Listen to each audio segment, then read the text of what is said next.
Sponsored by She Evolved, Gabby Grace Petit, Floral Secrets by Lauren Chanel. Minding your mental health. Your mental health is our business. Hello, welcome to Grown Man Talking. I am your host, Devin Banks. Welcome back. I know it's been a while since I've had an episode, but I'm back in the mix. So I got a very great topic today. It's a very important topic, especially here in Shelby County, and it's about mental health.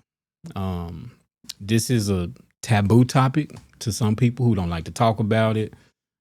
Historically, we don't like to talk about it. We struggle with finding support. But this is a show that I feel like that it has legs and it needs to walk on its own. So today I want to come back with a good episode that could cover a multitude of people as they struggle with this issue. So first of all, I want to introduce my guest. I have two great educated people here with me who actually work as a team. And first of all, I want to start with ladies first. I have the wonderful Keevia Porter-Carson. Mm-hmm. So a little bit about her.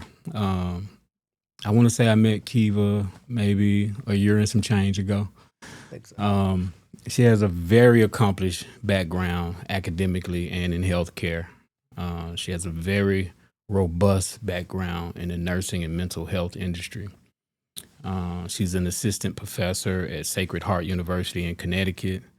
Board certifications in both family nurse practitioner and psychiatric mental health nurse. Keevia is well equipped to address a wide range of medical and mental health issues in different age ranges, which I think is important.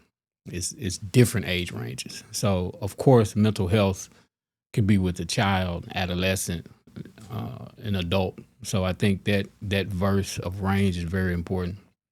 So let's welcome Keevia Porter-Carson. Thank you for having me. You're welcome.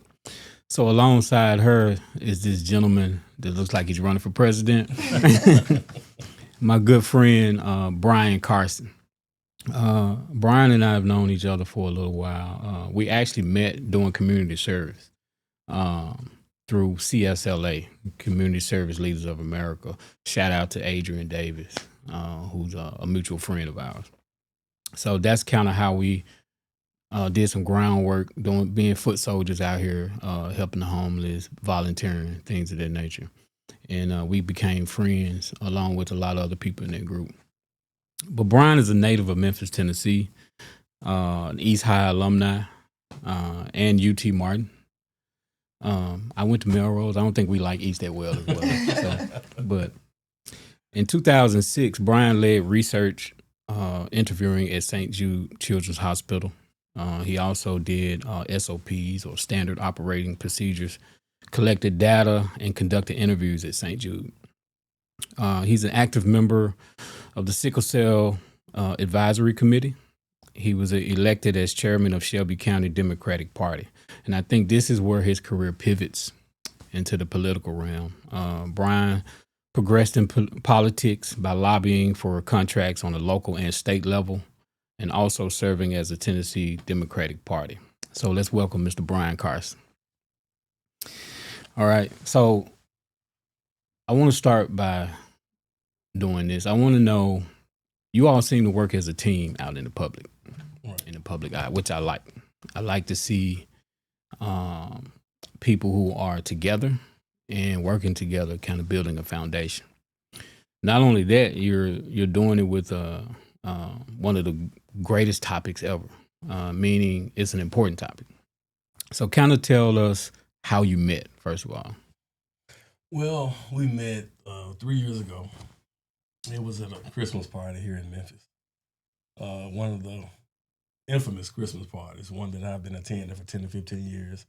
Ron Redwing, he hosts these parties. Sometimes he collaborates with a few other gentlemen, Mike Hook Sr., Art Horn, a few other businessmen in the community. And it's well attended by professionals, young professionals throughout the community, government officials, dignitaries. People come out, have a good time. And so it's just something you always look forward to. And it's almost like a storybook thing because I was standing, you know how guys are kind of standing with the fellas on the wall, and she walked in and she caught my attention. You know, her complexion, she was tall, she was pretty, you know, like a Barbie doll or something. And so I hit my guy and I was like, "Hey, what you think?" And I was like, "Yeah, it's cool."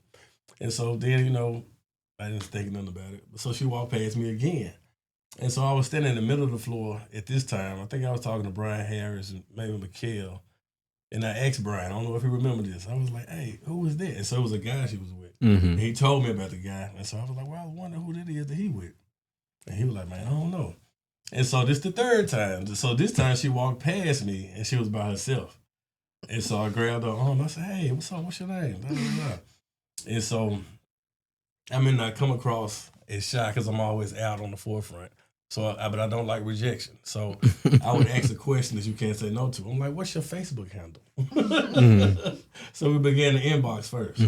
And so at the time on Facebook, her name was KPYKP. And we were already friends, but I didn't know it. And so we met, clicked, you know, hung out some. And this is a funny story. So we were going out, and she didn't know if we were a couple or not. We were just kicking it. And so I invited her to an event. NAACP had something. What's his name?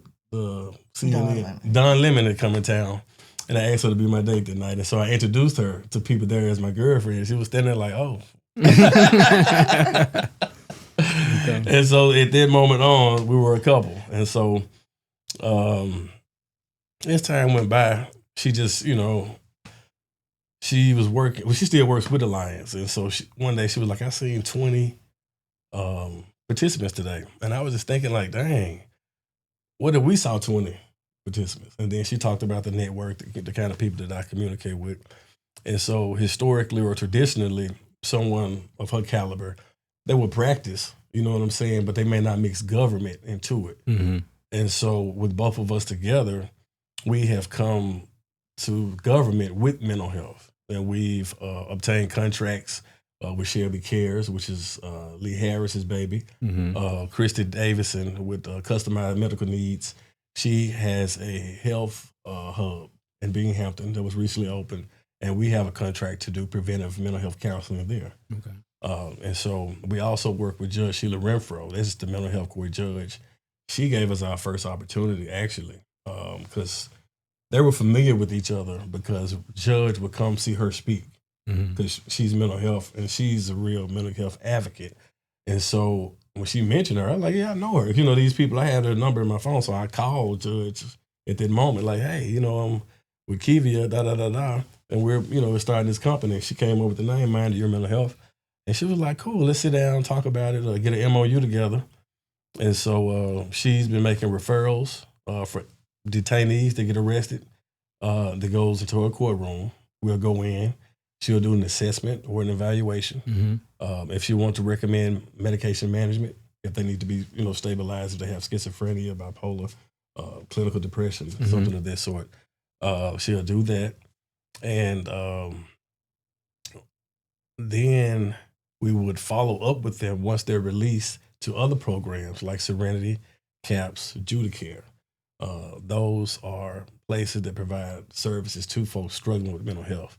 And so when they come through that program in mental health court, once they're out free from being detained, they're in there, and we follow up with them as well. You also work with Appleseeds, right?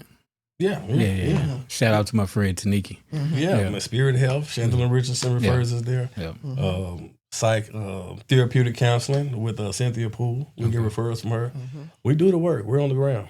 So this is a great example of a man knows what he wants when he sees it. Absolutely. So this is a great example of that. Yeah, and that was from a physical perspective. So just talking about our relationship and to what type of woman that she is, I hadn't experienced that before. Not knocking anyone that I've dated or was, with in the past, but her qualities and what she brings to this relationship, is so strong. She brings out the best in me. She holds me accountable. She loves me unconditionally. And to me, it makes me want to make her proud, love her, not disappoint her, not hurt her. Mm-hmm. So to me, that builds our bond that much stronger by her investing in us the way she has. So the maturity and you being a man and saying all that publicly, I express my love for her daily on social media. That only strengthens your marriage, in my opinion. Absolutely, because I want her to have, without a doubt, that I'm all in. I love her, only her, committed to her. Because I work with a lot of women. Because I mean, women make things happen, not absolutely attacking any men or anything. But women, historically, they like to help me and they nurture me and they help you succeed. Not if you're dating them, if they just like your character, what you're doing, they'll invest in you. Men, we kind of compete. Right. You see what I'm saying? And so I want her to trust those relationships. So I go over and beyond to make sure she's comfortable. So, Keevia, do you agree with everything he said? I agree with him. I remember when we were first dating, I used to always tell him, if we don't work out, I just want to thank you for this experience. You know what I mean? That's good. That's good. So, yeah, I said all the time, like, we don't work out, but I just want to thank you for the experience. I've never experienced anything like this before. So, just want to put a clause in the contract, just in case. So that is, I mean, I love to hear that because it just shows that, you know, if a man wants you, he's coming to get you. You know what I'm saying? And in whatever sense that is, whether it's you walking into a room, him seeing you at Walmart, whatever the case may be. And a lot of times men can't explain it. You know, we always get asked the question, how did you know? How did you know? Part of that, too, with me was having to accept my purpose in life. Because I am a visionary, and I do try to bring out the best in people. And sometimes trying to be there for people is exhausting sometimes. But I just realized that's kind of like who I am. Like, I saw things in him, and I wanted him to help bring those things into fruition, the things that I saw in him, you know what I mean? And that's what I did. And we have like any other couple, you know what I mean? But I saw things in him, and I'm like, you could be doing this, and you could be doing that. And I kept saying, I ain't gonna do this no more, you know what I mean? You know, but because it's exhausting. But I find myself, I do that with a lot of people, my patients, my students that I mentor, and I may be mentoring five or six students right now at this time that I'm not getting paid to do it. People texted me, and I just look out for everybody. So I had to accept that's just who I am, you know, and that's probably what my purpose is here. So to help bring out the best in people sometimes, even though if it may be challenging or tiresome to me, that's my work. You know, that's who I am. So you are truly his rib. All right. Let the church say amen. Amen. So talk to me about how minding your mental health, really just, how did you do the framework of it? I know you met her. I know you kind of, you know, you were bouncing off each other. She was encouraging you. But how did you actually sit down and be like, hey, let's create this baby, a framework? So he came up with the idea of us starting a mental health business. I came up with the name, and we tease about it because I always say, I just be minding my business, and people be bothering me. You know what I mean? I just mind my business. You know, it's like, here they come, and I'm just minding my business. I'm not bothering anybody. So my business is mental health. So that's how we came up with, I mind the business that pays me, which is mental health. So that's how we came. So it's really just like it was a little shade in the name. You know what I mean? Minding your mental health, you know, like I mind the business that pays me. My business is your mental health, taking care of you. So that's how we came up with the name, because I always tease them like, here they come. I was minding my business. I won't bother nobody. You know what I mean? So that's how we came up with the name of it. But it was him that, when we were trying to think about what we could do together, we decided to build off of what I do using his background and connections and expertise, and that's how we came up. I mean, you're really gonna make me pivot and turn this into a relationship show. You really throwing me out here, but I'm gonna stick to the subject. I'm gonna be disciplined, but I really want to dive into this a little bit more. I might start another episode, just it's fine. Call it the Carsons or something. I don't know. But Keevia, this is where I want you to kind of open the doors to everybody about mental health. Like, talk to us about what you've seen, experienced in the city of Memphis personally. Just kind of take us through, even if you have a personal testimony, if you want to share that, but kind of walk us through that process of so kind of how we where got you are here. now. So I've been a nurse for over 20-something years, since 1998, and I've worked in, but most of my career has been in education, where I was a nursing professor. So I taught at Southwest, U of M. I taught at UT Health Science Center for like 11 years. And I was working at that time as a nurse practitioner at the Wellness and Stress Clinic of Memphis, which is the healing center.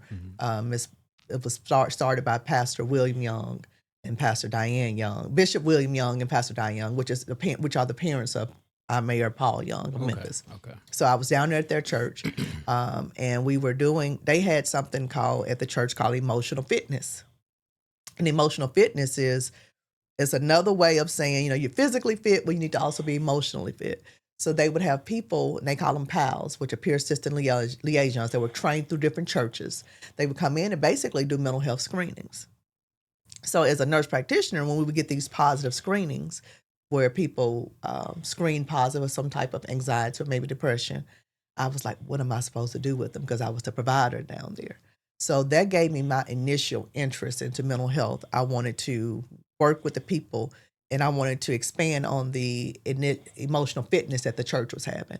And the name of it was called the Wellness and Stress Clinic. I mean, you have to kind of play on words sometimes when you're talking about mental health. People don't like the word mental health, but we all know how to deal with stress. So we have stressors in our life. So you can either be well or you can be stressed out about something. So how do we have a more holistic homeostasis where we balance that? So where that could be balanced. So that's what my initial. So I'll say this much: I wouldn't have had an interest in mental health, and I love to give her credit, if it wasn't for Pastor Diane Young. So we were able to give her an award on Monday, sponsored by Mind Your Mental Health. So that meant a lot to me to be able to do that At the Cadre building. At the Cadre building on 901 day. So that's where my interest started. So when my interest started, and it was because I've always wanted to do a good job. I want to be able. I need to feel like I needed to be credentialed or trained in whatever I'm doing. I didn't want to be seeing people with mental health illnesses as a nurse practitioner without the training. So I mentioned to Pastor Young that, hey, a friend of mine, we're looking to go into this program at University of Tennessee Knoxville. It's 1 year, and I need your help. I need to find places to get my training. So at that time, she connected me with Dr. Altha Stewart, who is a well-known, she was the first African-American president of the American Psychiatric Association, right here from South Memphis, black woman, black doctor. And she also connected me with Miss Lori Powell, who is the CEO of Alliance Healthcare. And so in the beginning, she connected me with some heavy hitters. So at that point, I had no choice but to succeed and do well. So they promised me that they would help me get through my program and help me get through all my clinical rotations and things I needed to do. So that was around 2019. And at the same time in 2019, I was, Bryan and I both have been previously married. So I was in my first marriage at the time. And I maybe started my program around August. And that September, my then husband asked me for a divorce. So now I'm in school. I got 2 small children, and I'm going through a divorce. So what I didn't realize was that program, being in that mental health program, was going to actually be my therapy and my support system as I was going through. So you never could have told me I'd be working in mental health. So it really just came at the right time in my life. So September, we're starting our divorce proceedings and how things are going to separate and how we're going to work things out. I'm still in school. March comes, COVID hits. So now I'm dealing with the anxiety of COVID. We don't know how life is about to change. I'm going through a divorce. I got 2 small kids, and I'm homeschooling because now, if they stopped school. So I got all this going on. And when I say it was a very emotional time for me. That was. So I finished the program. At the same time, I'm starting a new job at UT because now I'm about to become their mental health professor. went through the divorce, and now I'm dealing with what we would call now, if I had to diagnose, it was called adjustment disorder. Adjustment disorder. Now I'm dealing with, I was a full-time mom, had my kids every day. Now I'm going to, my kids are every other week with me. Mm-hmm. So each week when my kids were not with me, I would be depressed, crying, having anxiety, rolling around on the floor, sick to my stomach, throwing up or whatever, because what am I supposed to do without my kids? Mm-hmm. And what I didn't, the part that really, because I was the mom, I did everything. Right. So my ex-husband at the time, he remarried. Maybe we got divorced in December. He was remarried by that October. Mm. So now there was this woman stepping in, taking care of my children, doing their hair, and he's allowing her to make all these decisions. So now my adjustment disorder just like sky high, because now there's somebody else mothering my children. So now that I don't have my children every week, somebody else has stepped in. Nobody asked me anything. So now I'm mentally and emotionally going through all of this. So I started therapy. My therapist, and I also had a psychiatric mental health nurse practitioner I was seeing. They was treating me for anxiety and depression. So they was getting medicine. I was having sleep issues. So the whole time when I started my journey into mental health, I was going through my own thing at the same time. And it was like God put it in my life at the time that I needed it most. It's because I was going through my own struggles. So then going through the struggles of dating. So when I started dating Bryan, when I used to date, I dated week on, week off. If I had my kids, I didn't care what you were doing. I wasn't focused on you. It was only about me and my kids. So that made it hard for most relationships, because of course most people gonna do what they want to do when I'm not around.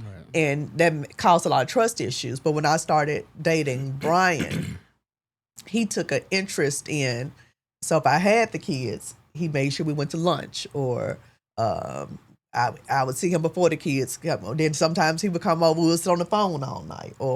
And my daughters kind of got used to me. He'll be on the phone with me and my youngest daughter at night, because she gonna be on the phone. Which she gonna be laying up under me the whole time, because my kids still slept in the bed with me. I was very attached to my kids during that week.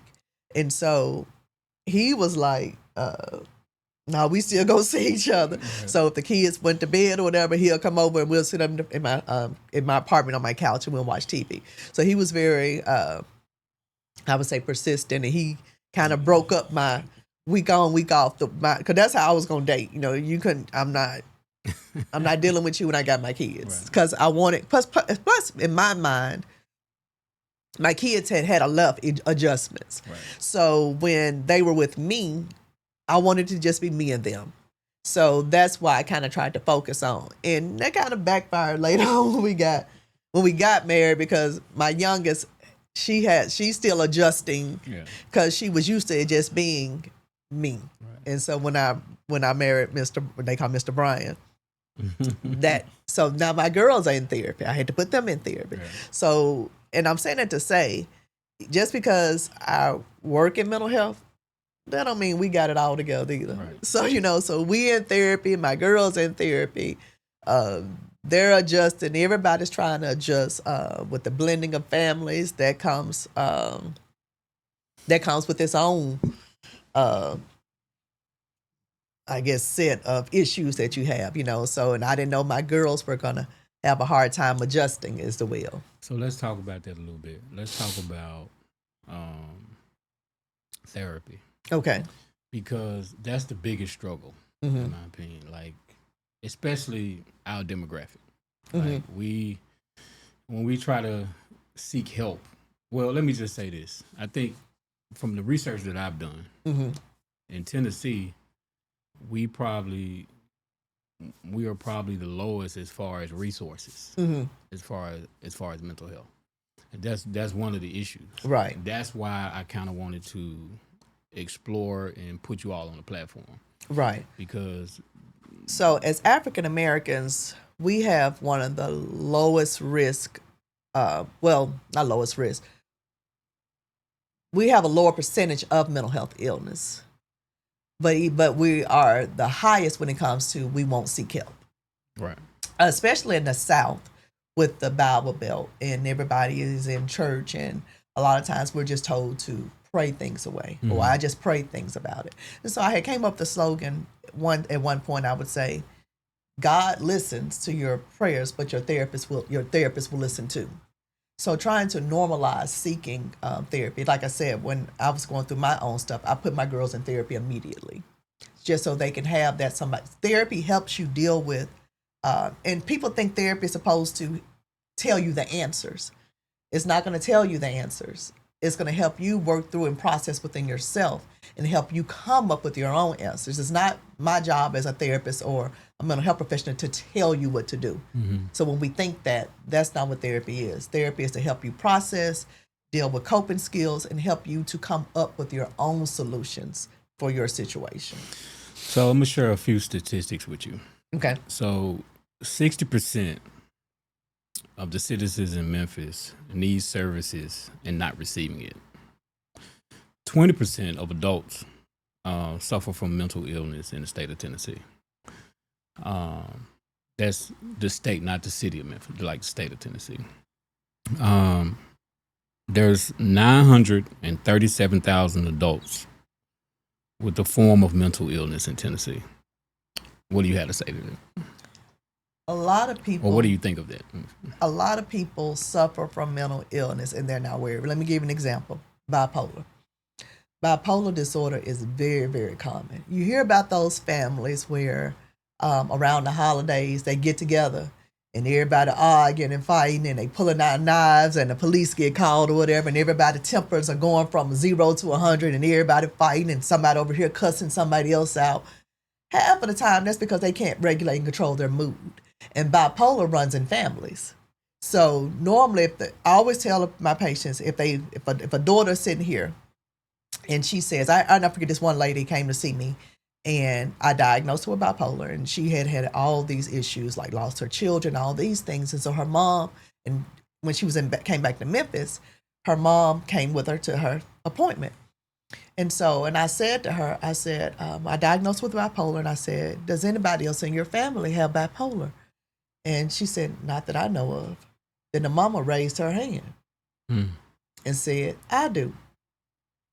And I looked, and one thing my patients like about me is I keep them real. I keep it real. And I looked at her and I said, and you never told her because? Right. And she says, well, they knew I was taking medicine, so they knew. Then the daughter says, well, I didn't know what you were taking medicine for. And I looked at her and said, just because you were taking medicine, how did she know what you were taking medicine for? I said, do you know how much trouble or heartbreak you could have saved this child Right. if you would have just told her you had bipolar? So that's a good point. So, we keep these family secrets, and it was a family secret that she had bipolar. Nobody was supposed to know it. Right. So one of the key things I want to point on today is law enforcement and mental illness, because we see that a lot. It's not just in Memphis. We see it in different cities on the news. Like, we know law enforcement gets training, Right. But we also know law enforcement are human beings. So even with training, they still have to attach themselves emotionally. Right. So if an officer has a gun out and he's dealing with a quote unquote a person with a mental illness, but he doesn't know that. The officer doesn't know that yet, right? He's not only trying to protect and serve, he's trying to diagnose almost instantly. But then there's the human aspect where the officer may get frustrated. Right, and fear for their own lives. Right. So there's frustration, training, and what am I dealing with? Right. So when all that starts to get braided together, bad things happen. Right. It's interesting you bring that up. Representative Jay Hardaway reached out to me maybe a month or so ago. He actually wants to present legislation, and he wanted us to come up and present in Nashville on the state floor. She actually sent some data that she had her students compile to see what were the statistics that you had to send. I can't recall the statistics, but it's just basically saying that because of the nature of their job, that they need ongoing mental health assessments because they're dealing with trauma as well. Absolutely. Those are traumatic experiences. If you're fearing for your life or some of the scenes they may walk into, those are all traumatic experiences. So, Because I think it's a thin line when an officer has to subdue someone because he feel like they're being resistant, and subdue someone a different way because they're struggling mentally. right, So I think that thin line, they have to approach that constantly. right, So I agree. I think they do need ongoing, some type of so the ongoing training. legislation that he wants to draft, it would have in it that officers would have to take assessments and evaluations, I believe, quarterly. And depending on certain situations they may have been involved in, like shooting, acts of violence, they should be assessed immediately following that. Yeah, and shout out to our law enforcement, because that's a very tough job, especially when you don't know what you're dealing with. right. And I'm pretty sure, I don't know all the protocols of a police call, but if someone has history, I'm pretty sure they're notified of that. Right, and I think it also, I think in particular something that was a red flag for me as a mental health professional when it was during the Tyree Nichols case, and they were talking about the officers, and they said one of the officers had antisocial personality disorder. Antisocial personality disorder is a disorder where people they don't follow social norms. So in most times in the civilian world, that person would probably be a criminal. They would probably be rape. They have no regard for humans and how humans feel or people emotions. So to know that there was a person on the police force that had antisocial personality disorder, that was very alarming to me. So it made me wonder, when did they know this? And there's no cure for it. There's no medication for it. So talk about this. I'm glad you brought that up. You helped me remember something. Talk about how a person can be arrested for having mental illness versus other crimes. okay. So most people who are arrested, they're more than likely not in their right mental state.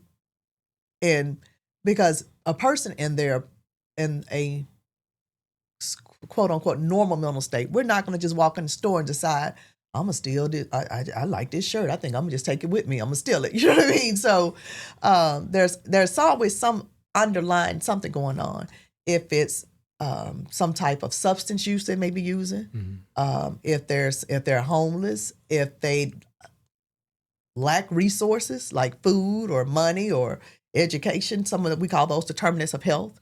There's always something underlying that's going on.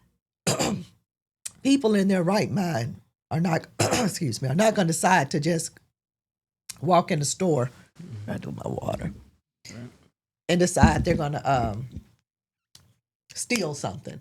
Or people are not going to decide that I'm just going to walk in and shoot up 10 people.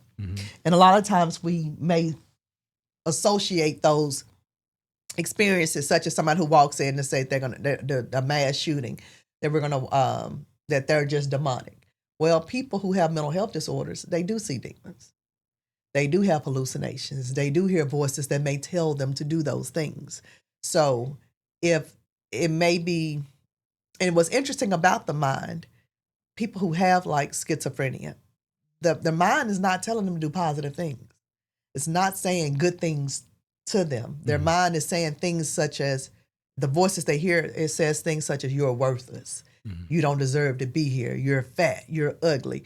Nobody wants you. Or I've had patients even tell me, you need to go take that officer's gun over there and shoot him. He doesn't like you. He can't. He doesn't want to see you alive. He's out to get you. So they're hearing these things in their head, and so some people know to act on them, not to act on them. Some people, if the voices become overwhelming, I've had people where the voices are so overwhelming that they don't know which way to go, because and sometimes the voice is not even talking to them. The voices are having conversations with each other. So just imagine having that kind of mental state. And when we talk about bipolar is a mood disorder. So these people who have bipolar, they have what we call manic episodes, when they're manic, they have extremely risky behavior. That may include going and breaking cars. That may mean going to the casino and spend all your money. I may decide to go in the store and go on a shopping spree where I don't pay for everything. Or I may even decide to with manic behavior, I may decide that today be like Kanye and I'm gonna run for president. Right. So when they're manic, those behaviors are riskier, and I always say they exploit Kanye, because when Kanye starts going off, he's more likely in a manic state, and the media takes everything Kanye says like he means it, and more than likely he's manic. He has a mental health disorder. He's not medicated. So I feel like he should be treated like anybody else who has a mental health illness and given that same grace. I mean, of course, it's apparent he doesn't want to take medication, right.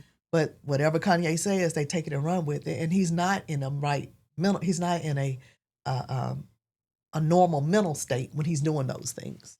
Speaking of, let's pivot on men a little bit. Okay. Because a lot of men, especially black men, a lot of them deal with depression. Right. Right. So one of the things that men struggle with or the stigma is, we don't talk. Right. Right. And why is that? So it's a rhetorical question right now, but it requires a real answer. So I would suggest to any woman that's close to a man, or whether they're dating, whether it's their brother, sometimes with men, you have to listen to what they're not saying. And what I mean by that is you pay attention to their actions. Like, how do we release? Right. You might say, for example, why is Bryan always smoking a cigar on the patio, barbecuing without me? You know, that could be his form of release. Right. Maybe that's how he deals with his depression. Right. I would suggest you pay attention to the type of music that your man listens to. Right. Because those are outlets of him talking. Right. That is his mood. And if you're arguing all the time with your spouse, but you're not really having conversations, because to me, an argument is not a conversation. Right. Because someone's not listening. So I would always suggest that you pay attention to a person's actions, and what they are not saying is really what you need to hear. Right. We talk a lot, and I think in the beginning of our relationship, I probably was doing a lot of diagnosing when it came to him, because when we first met, and I would have all these questions because, Bryan had a younger brother, and Bryan, he died in a car accident, and Bryan witnessed that. And I always ask him, how did you deal with it? What did you do? Like, did you go to therapy? How did you handle that? And the way he handled it, he kind of went down a more of a negative pathway of dealing with that. And I was saying to myself, oh my gosh, you needed therapy. I said, that was traumatic. You experienced all these things. So I don't think he ever realized the things that he had experienced. Witnessing the death of his brother. I mean, he was literally there. And I think life just kind of kept going, and everybody just kind of kept moving on. And I'm like, you never dealt with it.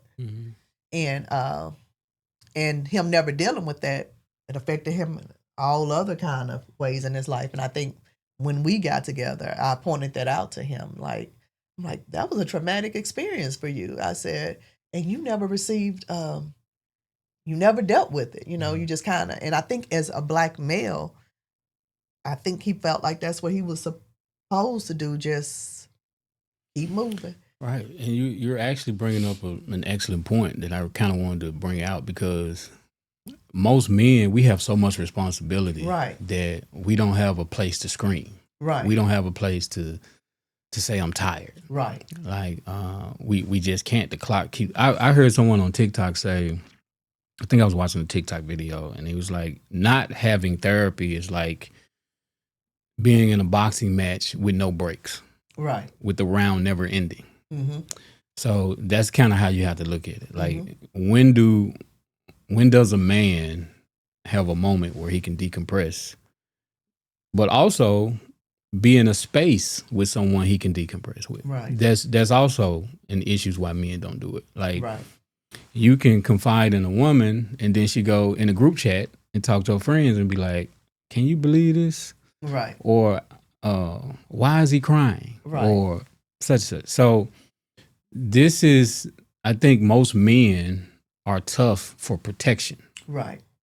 And it's very seldom when you can get vulnerability out of a black man. Right. You know, men, period, but especially black men, because we have a stigma that we have to be strong with no 15-minute breaks. Exactly. Because our children expect us to be strong. Our wife expects us to be strong. Our job expects us to be strong. So we have to go somewhere in a corner and release where nobody sees it, and then come back out and be strong again. Mm-hmm. So that, to me, is a form of mental illness. To me, that's a form of depression that nobody talks about. Right. For men. And that's another reason why I wanted to talk about this, because there's and to your point, this podcast was kind of generated the same way you did mental health. Like, I didn't have this on my radar. I got invited to a podcast and I rejected it. Right. As a guest, and I was like, I don't want to do that. Right. And here I am hosting one. So you never know what your purpose is. You know, whether you're pivot accidentally or you're pivoted spiritually. You never know. And one thing I noticed when I would make statements or thoughts of the day or whatever on Facebook, most of the replies would come from women because they were relatable. And I also noticed I didn't have a lot of combative men either. So men wouldn't combat with me, but women would agree with me. So what that told me was, if a man agrees with you, he won't say anything. Okay. And the reason he won't say anything is because he doesn't want everybody else to know that he agrees with you. Because you never know what his conversation is outside of that. Okay. So if a man agrees with a post, then everybody knows how he feels. So what I found is they don't argue, which means they agree. So their silence, that's what I mean by what I say, you have to pay attention to what a person is not saying. Right. So their loudest voice is the voice that you don't hear. Right. So when I started to notice, when I would make quotes or phrases, I was like, man, nobody's fighting with me. So like, let me keep going with this. So this went from, and I would just tag it and say grown man talking, because it was my specific, it was my thoughts. Right. It wasn't attached to anything. So I started to own it. So I became more and more brave with it. And the more I got participation in it, is what kind of how this started to form. So it started to grow arms with conversations. Like, one topic would have like 50 conversations you can go in that one topic. And that's kind of how this was born. And the same thing with you, I think, with mental health. Mm-hmm. I think you started to indirectly take your divorce and the things you were struggling with, separation anxiety. I would assume. I don't have a degree in it. I'm just throwing out terms here, but that helped you pivot into the mental health industry, as well as nursing. Right. So I think we're parallel in that way when it comes to that. You find something that nobody would have ever told you were doing, and you end up walking that path. Exactly. Yeah. But I love it though. Yeah, absolutely. I always wondered, how does mental health relate spiritually? Like, does the Bible ever talk about mental health? Mm-hmm. So I did a little research. So what I found was, it doesn't necessarily talk about mental health, but it does talk about symptoms. So what I mean is, there were people in biblical times that were actually dealing with mental health. Whether they knew what it was or not, I don't know. Even Jesus himself. Mm-hmm. So King Saul suffered from depression and paranoia. Hannah struggled with infertility and anxiety. And Jesus himself suffered from emotional distress and anxiety, obviously. Mm-hmm. So, I mean, these are things that go back to the beginning of time. That like mental health is not new, but it's definitely something that's been ongoing. Right. So, I'm going. Go ahead. I'm going. I would say that's always a challenge too when you're dealing with the spiritual aspect of it. Because from a mental health perspective, I have patients that see things and they see visions. Some of them may see angels. They may see people that are deceased, and that in their mind, that's a spiritual gift. In my world, those are hallucinations. Mm-hmm. But it's hard to tell. It's sticky when you're dealing with that because I don't want to tell people, or they say God is speaking to them, and they're chosen because He's speaking to them, and I don't know if it's the voices in their head or if it's really something spiritual going on. But I know if I give them medications, those voices stop. You know what I mean? But Right. that's hard. Then when you're also dealing with when you're dealing with the clergy and you try to get them to learn when to refer out with people, because a lot of times people they seek spiritual counseling from their pastors, their people in their church or whatever, and some of them may be trained, some of them may not be. I think if the clergy can learn to work with the mental health community, because sometimes we want to pray for them, lay hands on them, but they also may need some coping skills, or they may be clinically depressed, where they need medications to help with this depression. So it needs to be more of a holistic approach, where we bring spirituality in as well as the therapist, the provider that may provide the medication. Because sometimes if you're clinically depressed or have clinical anxiety, and what I mean by that, I'm saying clinical, that basically means the neurotransmitters in your brain are off. And the only way they can be corrected is with medication. And that's we consider that clinical. Now, if somebody died or I lost a job, that's normal to experience grief when it comes to a loss or a change in a situation. So some emotions are healthy. It's normal to experience emotions. That's a part of who we are. It's normal to be sad. It's normal to be happy. It's normal to be anxious about something. I'm starting a new job or I'm about to go on a podcast. I may normally feel some anxiety. It's when those symptoms or those feelings start to affect your day to day. Like, I'm so anxious, I can't sleep at night. Or I'm so depressed, I don't want to get out of bed and I can't eat. Or I'm so depressed that I don't want to take a bath. Or I'm so anxious, even if I'm a student, I can't pass my exams or whatever. So when it starts affecting your day to day, then that's when you need to seek help. But it's okay to experience emotions, but you need to be able to process those emotions. Okay, so why do I feel nervous when I get ready to go on this podcast? Is it that am I scared that I'm not going to do well? Am I thinking everybody's going to be learning how to process and understand why I feel the way I feel. So how can people reach you two or reach Minding Your Mental Health? Like, is there a location? Is there a number? Is there a website? Is there a Facebook page? Like, share them, whatever way people, like, if these viewers are interested in what you're saying, they want to hear more, how can they do that? Well, you can contact us at 901-314-4617, and we can set you up on our calendar for an assessment, evaluation, or medication management. And also, just of recent, we'll be offering cognitive behavior classes. Recently, the state just passed a law that if an individual is charged with certain misdemeanor crimes, they'll be required to take the cognitive behavior class. And we will be offering the class. We'll update the website and put this online when we schedule our first class. The first class, we haven't set the date for that, have we? No, we haven't. We haven't, yeah. But that's we're doing that as well.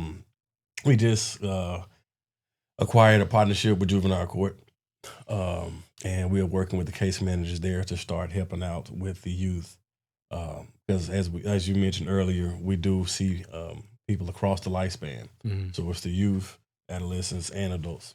That's very encouraging. So, Bryan and Keevia, thank you for being on the show. This Absolutely. is Thank you for having us. very Thank you. informative. I want to take a moment to shout out our sponsors, Miss April Talbert with Gabby's Boutique, Miss Erica Scott with She's Involved in her brand, Okay. and Miss Cynthia Denise, who has Floral Secrets, who's one of our thank you. one of our great florists here in the city of Memphis. So shout out to those three sponsors. So I want to close with what I call "Don't Make Me Preach." So "Don't Make Me Preach" is kind of me summarizing this whole episode and my thoughts. So I know I kind of brought up men a lot in mental health in all the different age ranges. But one thing I found out is, sometimes people can be screaming if they're tired of something. And one thing I found out is when your soul is tired, you can never get enough sleep. So it doesn't matter how much rest you get if your soul is tired, which means you really have to get your mind in order. It's very important that we challenge ourselves to seek the resources that we have here in the city. As I mentioned before, Tennessee is very low on providing resources for mental health, which is the very reason why I wanted you on this show, which I think is very important. But I know they say a mind is a terrible thing to waste, but not tending to your mind is also a terrible thing to waste. I'm your host, Devin Banks. Thank you for joining.